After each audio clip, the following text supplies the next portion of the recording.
was starting to become that I sort of discovered the Pacific trash that's out in the ocean, out in the Pacific, and for whatever reason started to catch my attention.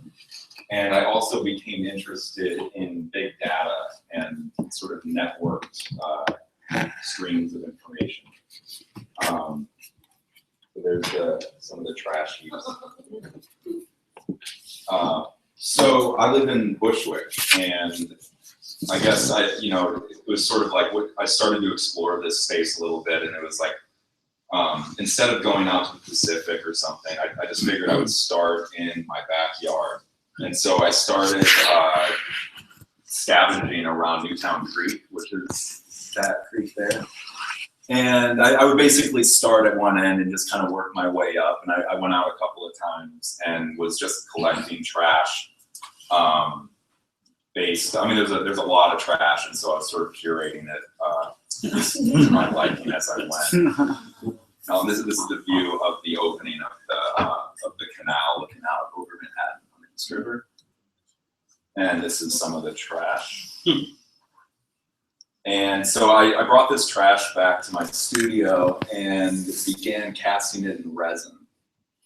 And this is and so I would make these little like wire armature sculptures to give them some shape, and then cover them in resin. I actually brought them.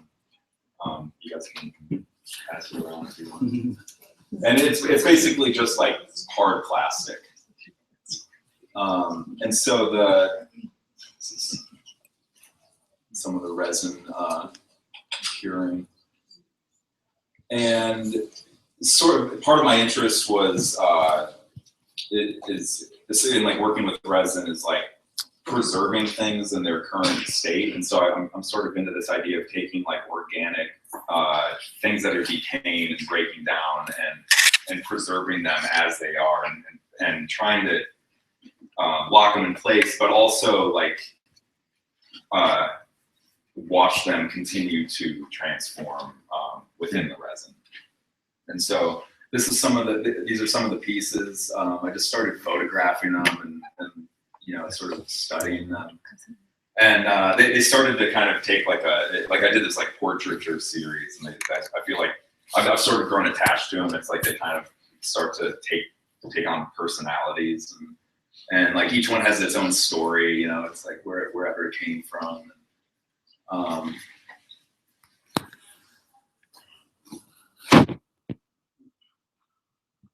That's one of the batches. There was another one of about equal number of pieces. And so then with the big data thing, I was starting to just, get into some programming and exploring this whole like just that space, the big data sort of thing. And so I was sort of, I had this sort of physical sculpture element, and I was trying to think of what would coincide with that in terms of like what kind of a data set would you attach to something like that. And so I sort of settled upon, I started looking at weather buoys, which are, there's weather buoys all over the world, and they're collecting different weather information.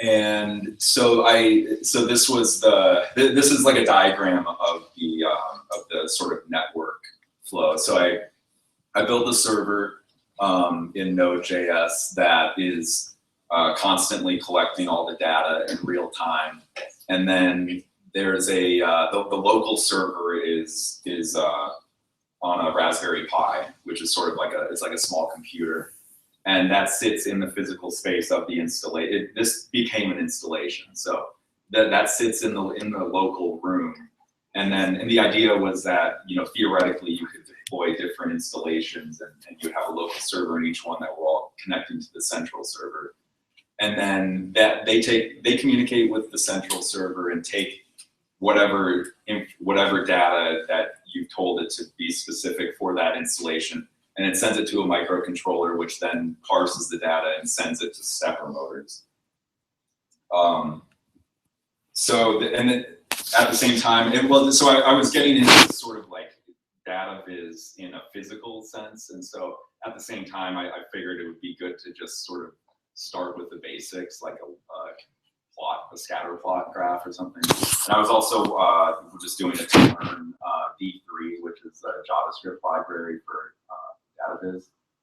And so I started looking at different buoys, and I just noticed this difference in the different locations. So this one is in Alaska, and so this is just a plot of the tide height over time.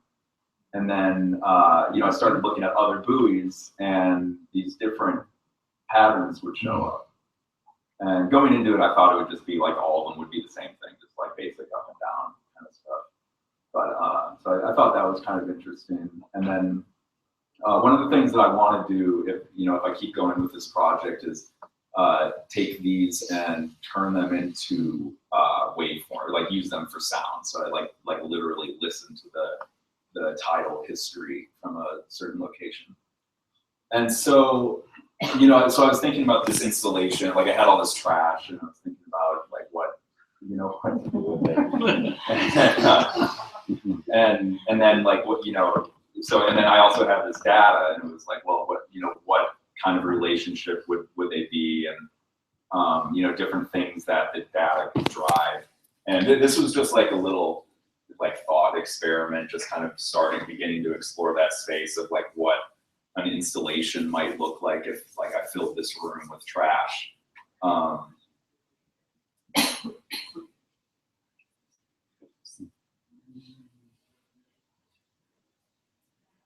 And also this visualization is totally arbitrary.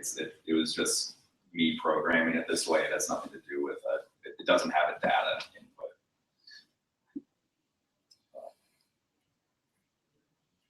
And then these are just some things that I started shooting them and projecting on them and playing with these things, scanning them. So I did a lot of like 3D scanning. Creating digital models of it, and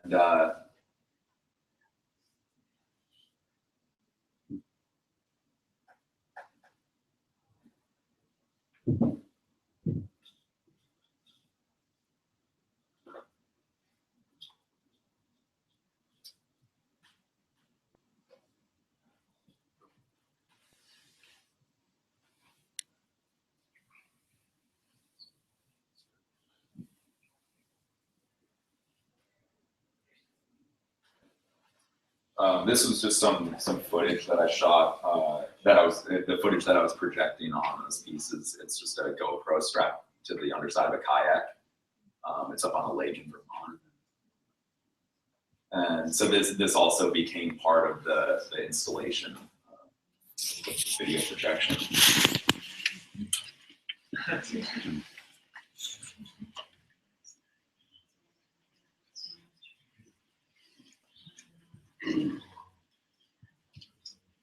And then this is a video that I created for this project, which is also part of like I did a whole show. So there's a lot of other pieces in this, but this is sort of the main project that the show was focused upon. Let's see if the sound. Daniel, 5 minutes. Okay. I don't know if the sound is getting through. It should. Oh, there we go.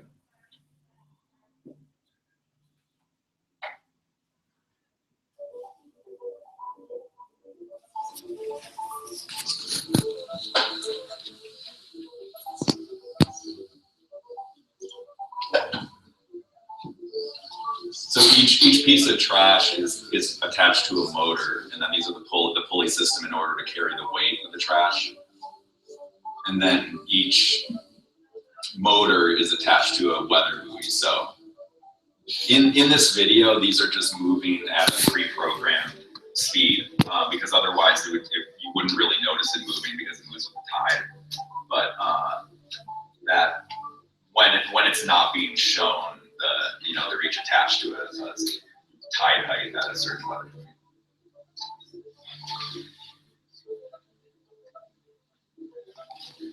What are these images? These are some resin pieces, just like different ink and resin on glass. substrates. They're backlit with LEDs.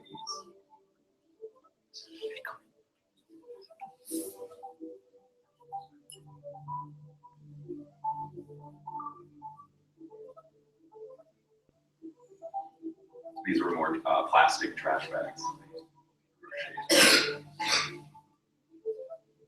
Those are sounds from the buoys? No. No, this is just like music. Is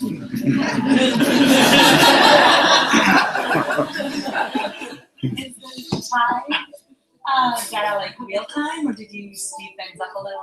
Well, in this, it's sped up, but the data comes in real time. And then, like usually, like for the opening, I had a pre-programmed thing, but like on a normal day, if you were to come in, it would be real time, but everything looks like it's still because it only increases, you know, a little bit. And if you watch the cycles of the moon, you'll see your tide heights are very dramatic. Really? Yeah.